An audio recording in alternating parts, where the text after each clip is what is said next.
할렐루야. 네, 우리 이 시간에 우리 중국 수어로 우리 인사하고 시작했으면 좋겠습니다. 우리 중국의 인사말이 니하오 아시죠? 그렇죠? 우리 니하오를 수어로 인사하기를 원하는데요. 우리 한번 주먹을 한번 줘보시겠습니까? 중국말이기 때문에 좀 수어도 어렵습니다. 자, 우리 검지를 한번 이렇게 펴보시겠어요? 쭉. 네, 이게 바로 니. 잘하시네요, 그렇죠? 예, 다음 수어가 좀 어려운데 두 동작을 연속적으로 진행해야 됩니다. 이 검지를 들어오면서 엄지를 피셔야 됩니다. 네, 하오. 네, 우리 옆에 있는 분에게 니 하오 이렇게 인사하겠습니다. 네, 다 중국어로 하셔도 되겠네요, 그렇죠? 너무 잘하십니다. 네, 하나님은 중심을 보십니다라는 제목 가지고 말씀을 나누도록 하겠습니다. 하나님은 중심을 보십니다. 우리가 신앙생활을 할 때 어떤 마음을 가지고 어떤 자세와 어떤 중심을 가지고 하나님께 나아오는지 하나님은 이미 다 알고 계십니다. 하나님께서 우리에게 원하시는 것은 어떤 외형적인 형식이라기보다 우리의 마음의 중심을 하나님께서 원하신다는 것이죠. 제가 옥인교회에 와서 작년 말에 참 감동을 받은 사건 하나가 있는데 소개해드리고 말씀을 시작해 보려고 합니다. 작년 말에 한 연세가 많으신 권사님께서 교역자실에 찾아오셨습니다. 우리 교역자실은 2층에 있는데 그 2층 계단을 올라오시는 것조차 힘들어하시는 그렇게 나이가 많으신 권사님이셨습니다. 그분께서 이제 교역자실에 들어오셔서 뭐라고 말씀하시냐면 추수감사 헌금을 잘못 내셨다고 이렇게 말씀하셨습니다. 딸이 김장하라고 20만 원을 봉투에 넣어 주었는데 그 김장할 봉투와 추수감사 봉투를 헷갈려서 잘못 내셨다고 이렇게 말씀하셨습니다.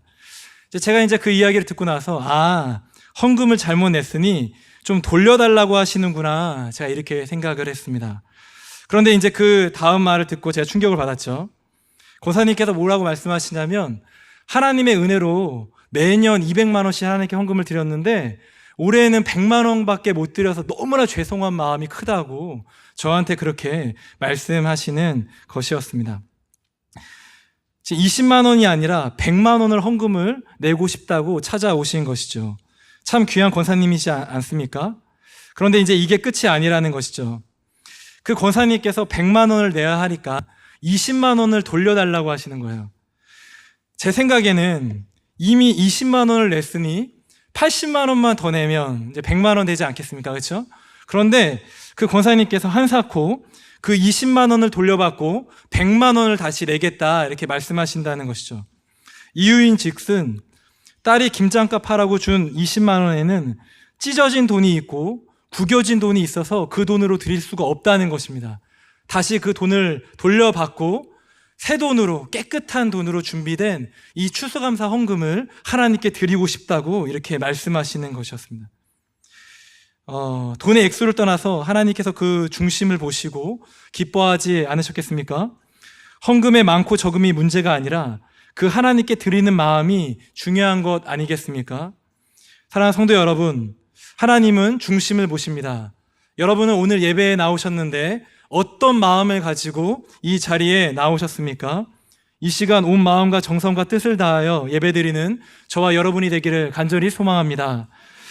오늘 본문에는 종교적인 집안에서 태어났고 종교적인 행위만 보아왔고 또 그 종교적인 일만 맡아서 일평생 살아온 한 사람의 이야기가 등장하고 있습니다. 바로 웃사라는 사람인데 이 사람의 마음의 중심에 무엇이 담겨 있는지에 대해서 함께 말씀을 통해서 나눠보고자 합니다.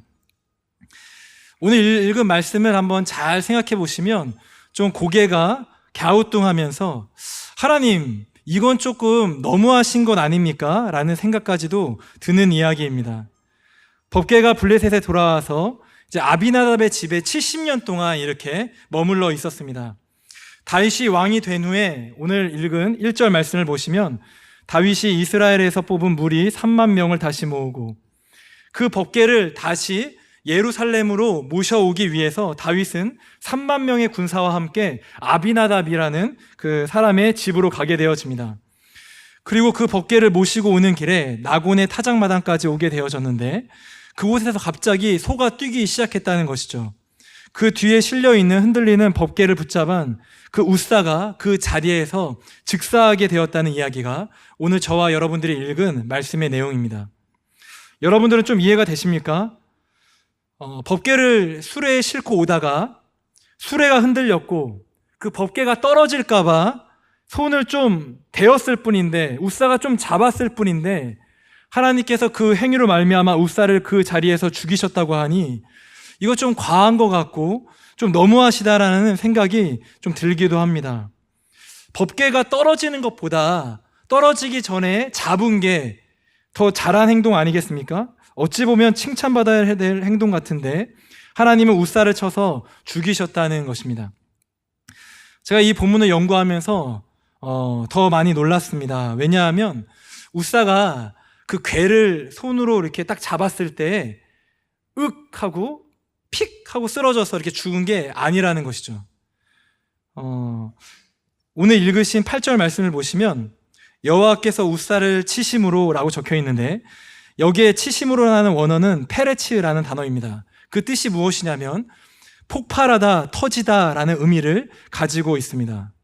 우사가 지금 궤를 만지는 순간 폭발하듯이 터진 것입니다.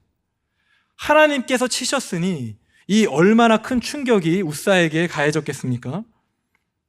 이 우사의 이야기는 역대상 13장의 병행 본문으로 똑같이 등장하게 되는데, 거기에는 이렇게 기록되어져 있습니다. 기돈의 타작마당에 이르러서는 소들이 뛰므로 우사가 손을 펴서 궤를 붙들었으니, 10절 말씀, 우사가 손을 펴서 궤를 붙들므로 말미암아 여호와께서 진노하사 치심에 그가 거기 하나님 앞에서 죽으니라. 우리 11절 말씀을 앞에 보시고 같이 읽겠습니다. 여호와께서 우사의 몸을 치셨으므로 다윗이 노하여 그곳을 베레스 우사라 부르니 그 이름이 오늘까지 이르니라. 역대상은 우사가 죽은 것을 여호와께서 우사의 몸을 찢으셨다 이렇게 말씀하고 있습니다. 우사가 법궤에 손을 대었을 때 터져서 폭발한 것이죠. 찢겨서 그렇게 아주 끔찍하고 아주 비참하게 죽었다는 것입니다.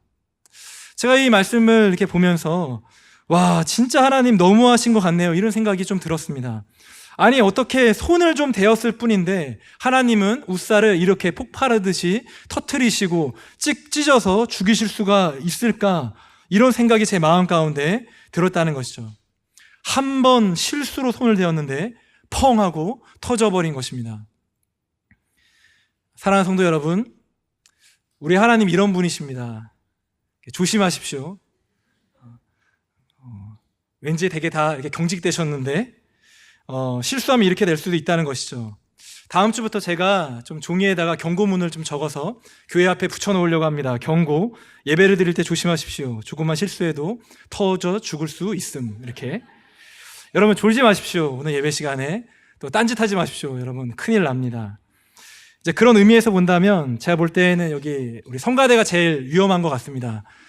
이제 박자를 놓치거나 음을 못 잡으면 이제 터지게 될 텐데, 오늘 한 번도 안 터진 걸 보니까 성가대 너무 잘하신 것 같아요. 그렇죠? 하나님께서 기뻐 받으신 줄을 믿습니다.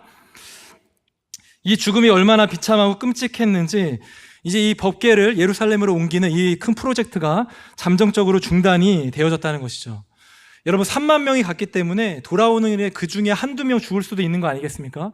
그런데 이 사건은 누가 보더라도 하나님의 진노라고 볼 수밖에 없는, 누가 보더라도 하나님의 심판임을 알 만한 그런 사건이었기 때문에 이 법궤에 옮기는 일이 그 순간에 중단이 되어버린 것입니다. 여러분 다윗은 참 용감한 사람 아닙니까? 겁이 없는 사람입니다. 그의 인생을 보시면 얼마나 담대하게 살아갔는지 모릅니다. 그런데 이 다윗이, 이 우사가 이렇게 터져 찢겨 죽는 모습을 보고 나서 이렇게 6장 9절의 다음과 같이 고백합니다. 우리 앞에 보시고 같이 함께 읽겠습니다. 다윗이 그날에 여호와를 두려워하여 이르되 여호와의 궤가 어찌 내게로 오리오 하고, 하나님께서 치신 우사의 죽음이 얼마나 두려웠던지 그 법궤를 가져올 엄두도 내지 못했다고 다윗이 고백하고 있다는 것입니다. 여러분, 왜 이런 일이 일어났을까요? 무엇이 문제였을까요? 법궤가 이스라엘의 중심 예루살렘에 들어오는 것은 참 좋은 일일 텐데 하나님께서 참 기뻐하시고 좋아하셨을 텐데 왜 이렇게 예루살렘으로 가는 이 법궤의 행렬이 중단되어지고 이렇게 우사가 터져서 찢어 죽게 되는 끔찍한 사건이 발생되어졌을까요?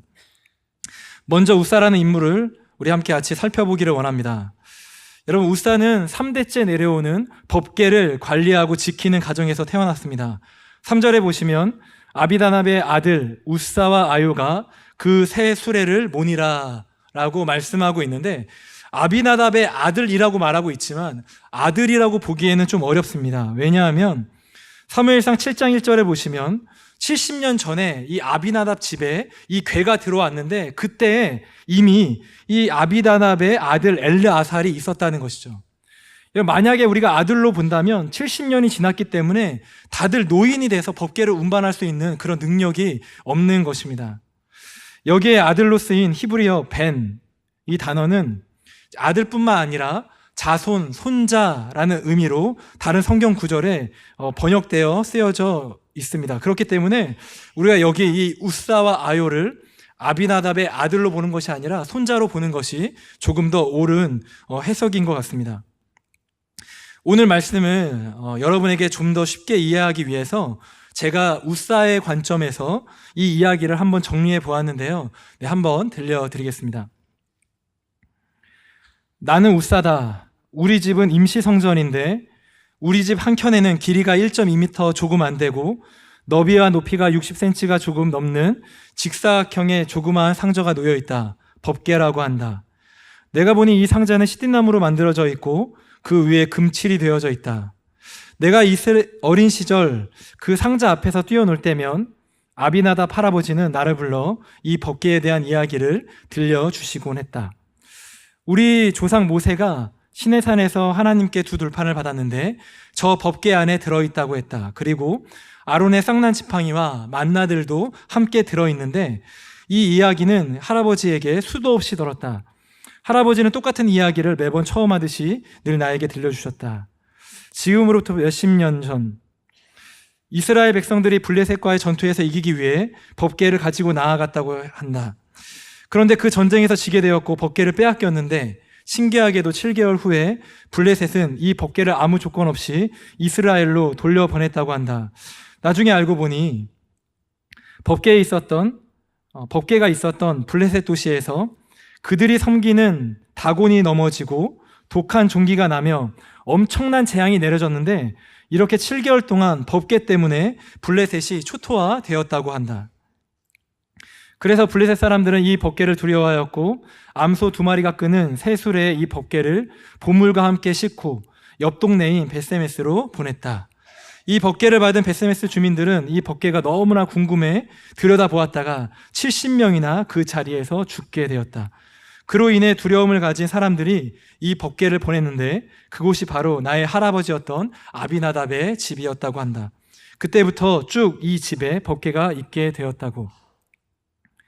할아버지가 이 법궤 이야기를 들려주실 때 나는 참 신기했다. 그러나 내 마음 한쪽에는 저 조그만 상자 모양의 법궤가 그리 대단해 보이지 않았다. 이 작은 상자 때문에 무시무시한 블레셋 사람들이 이스라엘 앞에 고개를 숙였다는 이야기는 믿을 수 없을 만큼 그냥 전설처럼 그렇게 들렸다. 그렇게 시간이 지나 내가 어른이 되었는데 그때에도 법궤는 늘 그 자리에 있었고 법궤 때문에 놀라운 일은 일어나지 않았다. 많은 사람들이 법궤가 있는 곳이라 방문하여 경배도 드리고 종교적 행사도 많이 치러지고 있었지만 나에게는 어린 시절부터 보았던 가구처럼 별로 대단해 보이지 않았다. 그리고 이것이 얼마나 중요한지도 몰랐다. 할아버지가 모셨듯이 아버지가 모셨듯이 나도 이 법궤 모시는 일을 늘 반복하면서 그렇게 살았다. 이 법궤에 하나님의 임재가 있다는 그 사실을 믿지 않은 채로 그렇게 종교적인 봉사와 행동만으로 법궤를 모시며 하루하루 그렇게 살았다.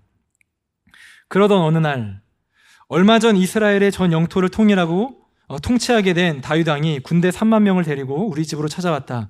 그리고 다윗 왕이 말했다. 너희 집에 있는 저 나무로 된 법궤를 다시 예루살렘으로 모시고 가겠다고. 이 갑자기 웬 횡재인가. 나는 신이 났다. 이 시골에서 벗어나 중앙으로 진출할 기회가 왔기 때문이다. 지금까지 이 법궤는 나에게 특별한 것이 아니었다. 그러나 다윗이 찾아온 후에 이 법궤는 나를 중앙으로 진출하게 할 보물상자가 되었다. 나는 가장 좋은 외출복으로 갈아입었고 가장 좋은 수레를 준비했다. 나는 할아버지의 이야기를 기억한다. 이 법궤가 블레셋에서 베스메스로 올라올 때 새 수레에 실려서 왔다는 것을. 나는 내가 보고 듣고 경험한 방식으로 이 언약궤를 운반하기로 결정을 내렸다. 수많은 사람들이 법궤에 대해서 운운했지만 나는 이 언약궤를 어린 시절부터 늘 봐왔기 때문에 누구보다 잘 안다고, 누구보다 내가 전문가라고 사람들에게 말했다. 나는 내가 듣고 경험한 대로 이 언약궤를 수레에 실어서 옮기겠다고 다윗 왕에게 말씀을 드렸는데 다윗 왕은 마음에 걸려하는 듯했다. 다윗 왕은 나에게 모세의 율법을 보면 이 언약궤는 레위인 중 고앗 자손들이 언약궤 사방에 있는 고리에 막대기를 꽂고 직접 메고 가야 하는 것이 이 법궤를 운반하는 방법이라고 설명했다.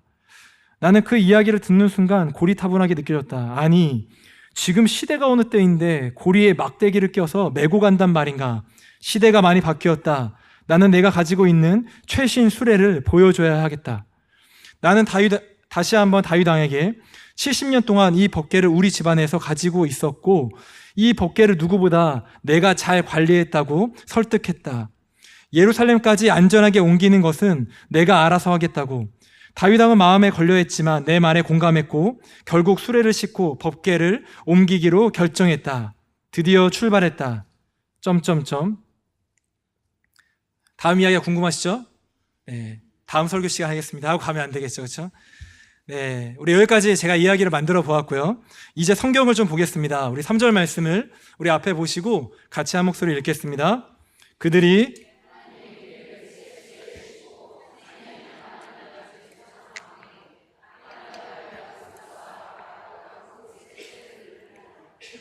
네, 여기서 우사가 죽은 이유를 하나 발견할 수가 있습니다.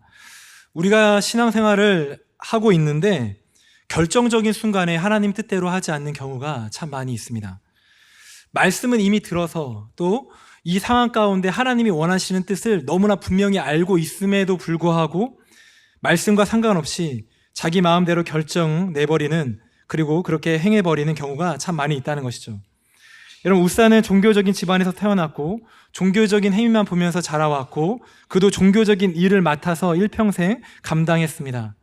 그런데 이제 그의 결정을 보시면 하나님의 말씀이고 뭐고 상관이 없는 것이죠. 다만 자신의 생각과 경험을 바탕으로 모든 것을 판단하고 모든 것을 결정 내버렸다는 것입니다. 겉으로 보기에는 종교인처럼 보이고 그럴싸한 옷과 종교적인 용어를 사용함으로 신앙을 지키고 있는 것처럼 보이나, 그러나 그 마음의 중심에는 누가 있는 것입니까? 하나님이 안 계시고 내가 주인이 되어서 그렇게 살아가고 있는 것이죠. 메고 가라는 하나님의 말씀을 무시하고 자기 식대로 수레에 싣고 가는 것입니다. 사랑하는 성도 여러분, 하나님의 말씀보다 여러분의 생각과 경험을 앞세우지 않기를 간절히 소망합니다. 여러분이 그 말씀이 이해가 되지 않을지라도 하나님의 말씀이라면 늘 내 앞에 두고 그 말씀에 순종하실 때 저와 여러분의 인생이 죽음이 아니라 생명과 축복으로 가득 채워질 줄을 믿습니다. 여러분, 이 법궤를 수레에 이제 싣고 가는 것입니다. 여러분 한번 생각해 보십시오.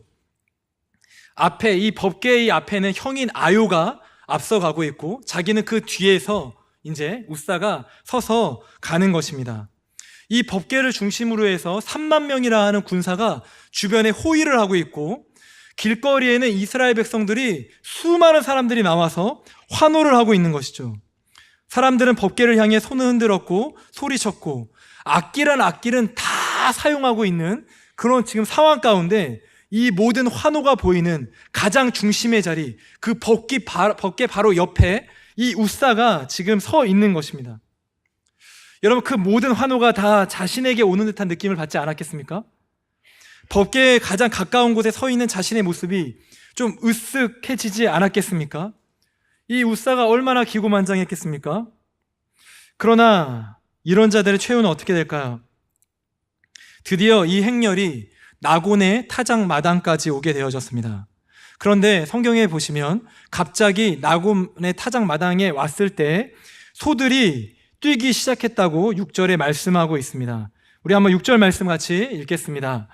그들이 나곤의 타작마당에 이르러서는 소들이 뛰므로 웃사가 손을 들어 하나님의 궤를 붙들었더니, 여러분 지금 하나님의 임재의 상징인 그 법궤가 실려져 있는 그 수레에 그 끌고 가고 있는 그 소가 뛰기 시작했다고 말씀하고 있습니다. 여러분 이건 정말 이상한 일입니다. 여러분이 생각하실 때에는 에이 뭐 소가 뛸 수도 있겠지 생각할 수 있겠지만, 법궤를 끄는 소가 뛰는 것은 정말 이상한 일입니다. 여러분 법궤가 블레셋에서 법궤를 빼앗겼다가 다시 벳세메스로 돌아올 때 수레를 끌었던 그 암소 2마리의 이야기를 여러분들은 기억하십니까? 블레셋에서 다시 이스라엘로 법궤가 올 때에도 이번과 똑같이 수레에 실어서 보냈습니다. 사무엘상 6장 7절 말씀을 보시면, 그러므로 새 수레를 하나 만들고 멍에를 메어보지 아니한 전나는 소 2마리를 끌어다가 소와 수레를 메우고 그 송아지들은 떼어 집으로 돌려보내고. 여러분 그때에도 소가 수레를 끌었다는 것이죠.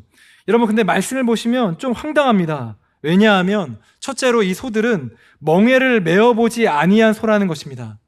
여러분 지금 법궤를 싣고 이 소가 끌고 가는데 이 소들이 한 번도 멍에를 메어보지 아니한, 한 번도 수레를 끌어보지 아니한 소들을 그 앞에 이제 메고 보냈다는 것이죠. 그런데 더 문제는 둘째로 전나는 암소였다는 것입니다. 새끼가 있는 어미소라는 것이죠. 송아지를 집에 묶어놓고 멍에를 한 번도 매지 아니한 새끼가 있는 이 어미소들에게 법궤를 실은 그 수레를 끌게 하는 거예요. 여러분, 이 소들이 뛰어야 되지 않겠습니까? 여러분, 이 소들이 난리쳐야 되지 않겠습니까? 아무리 동물이라도 자기 새끼를 버리고 갈 어미소가 어디 있겠습니까? 한 번도 끌어보지 않은 수레를 잘 끄는 소가 어디 있겠습니까?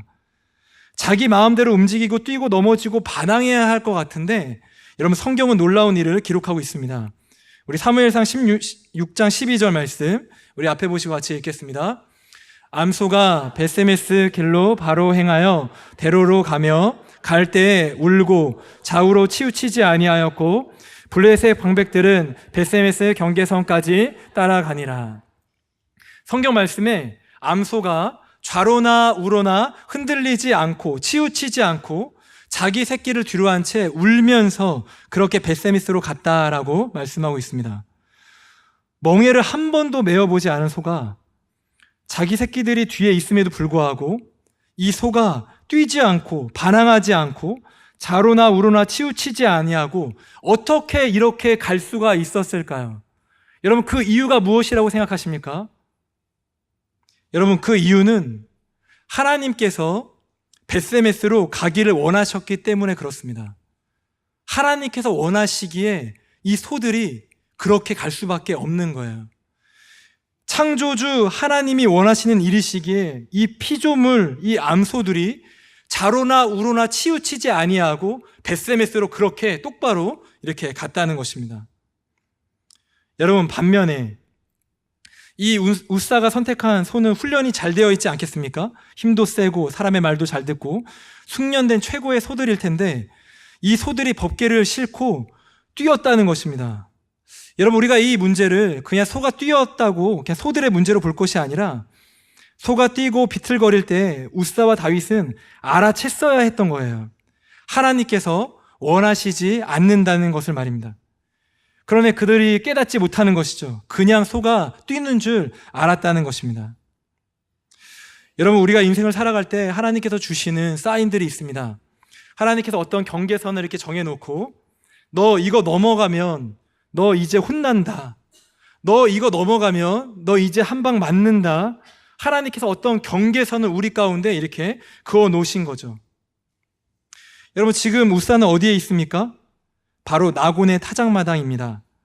병행 본문에는 이 역대상에는 이 지역의 이름을 다른 이름으로 기록하고 있는데 바로 기돈의 타작마당이라고 기록하고 있습니다. 지금 웃사가 서 있는 곳이 나곤의 타작마당이라고 불리기도 하고 기돈의 타작마당이라고 불리기도 하는 그 자리에 서 있는 것이죠. 여러분 여기에서 나곤이라는 뜻이 무슨 의미인지 아십니까? 나곤은 준비된, 예비된 이라는 뜻이고 기도는 멸망, 심판이라는 뜻입니다. 여러분 이 지역의 이름을 우리가 종합해 보면 이런 뜻이 된다는 것이죠. 심판이 준비된 타작마당이라는 것입니다. 하나님의 심판이 준비되어져 있었던 것이죠. 여러분 하나님은 그때까지 참으시는 것입니다. 그리고 기다리시는 것이죠. 그리고 인내하시는 것입니다. 하나님께서 계속 사인을 주시는 것이죠. 너 여기 이상으로 더 이상 가면 안 된다. 내가 원하는 뜻이 있는데 그 뜻을 어기고 더 나아가서는 안 된다. 여기까지다.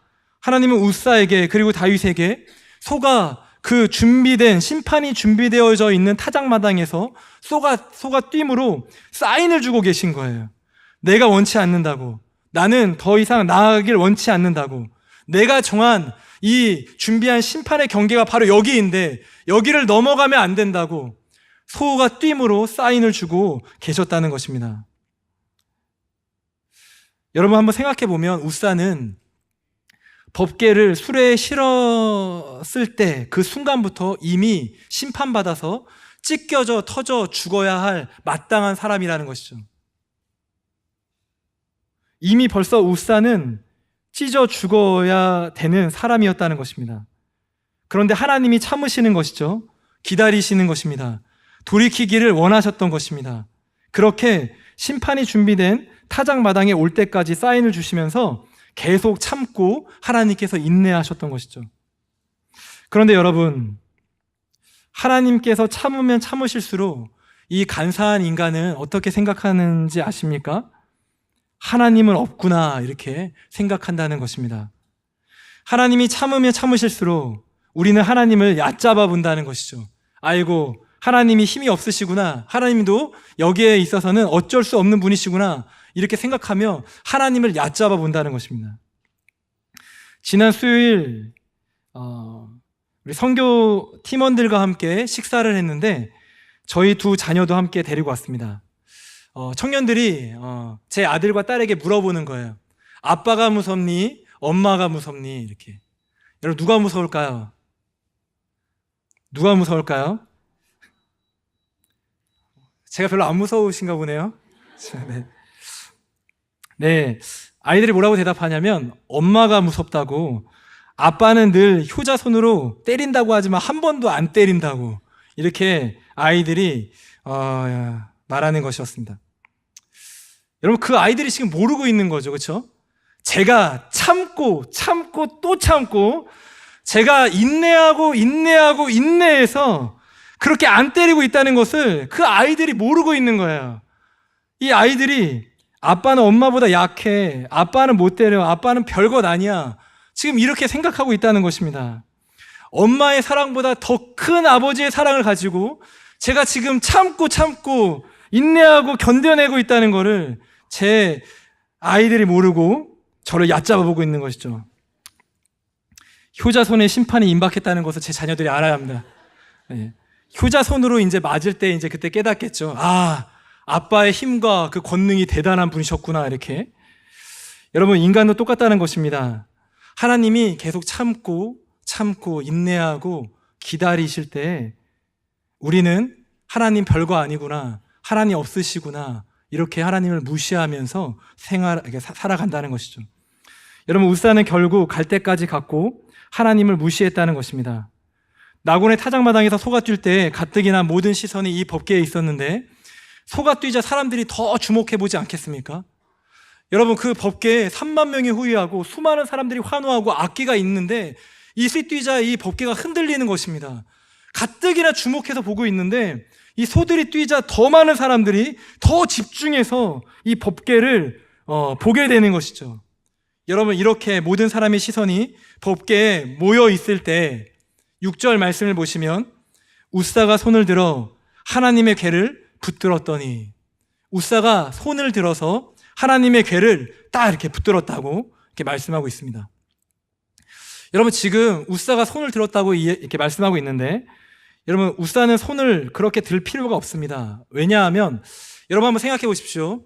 여러분 당시에 이제 수레 바퀴의 지름이 한 1m 정도 됐다고 합니다. 1m. 그러면 여러분 반지름은 50cm겠죠, 그렇죠? 그 50cm에 이제 이렇게 이어놓고 그 위에 판을 올려놓은 것이기 때문에 땅에서부터 이 술의 이 판까지 한 50, 60cm, 뭐 70cm 정도밖에 안 된다는 것이죠. 그 70cm 정도 높이 되는 이 술의 바닥 위에 덮개를 올려놓은 것입니다. 여러분, 덮개도 한 60cm밖에 되지 않기 때문에 여러분 이 높이가 해봤자 지상에서 120에서 130cm밖에 되지 않는다는 거죠. 굳이 여러분 손을 이렇게 들어가지고 덮개를 붙잡을 필요가 없는 것입니다. 그냥 잡으면 되는 거예요. 바로 옆에 있기 때문에. 그런데 이 우사가 많은 사람들이 보고 주목하기에 우사가 멋지게 손을 들어서 궤를 딱 눌러버리는 거죠.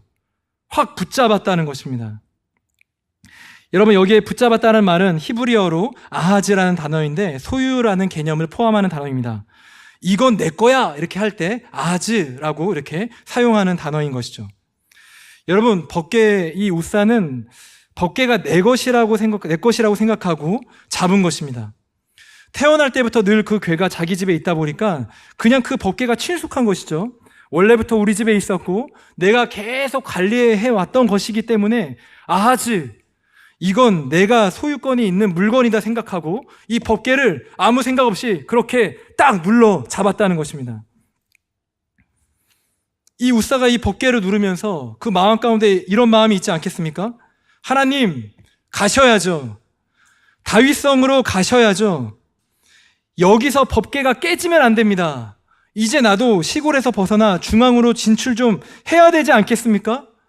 하나님, 70년 동안 그래왔던 것처럼 이제 좀 가만히 좀 계십시오. 이런 마음을 가지고 사람들이 주목할 때 손을 들어서 이 덮개를 손으로 붙잡았다는 것입니다. 눌러버렸다는 것이죠. 평소에 내재되어 있던 하나님을 만홀히 여기는 마음이 무의식적으로 손으로 덮개를 누른 것입니다. 자신의 오랜 경험에 비춰보았을 때 또한 지금 나곤의 타작마당까지 올 때까지 자신이 안 죽었기에 이번에도 안 죽을 것이라는 확신을 가지고 있었던 것이죠.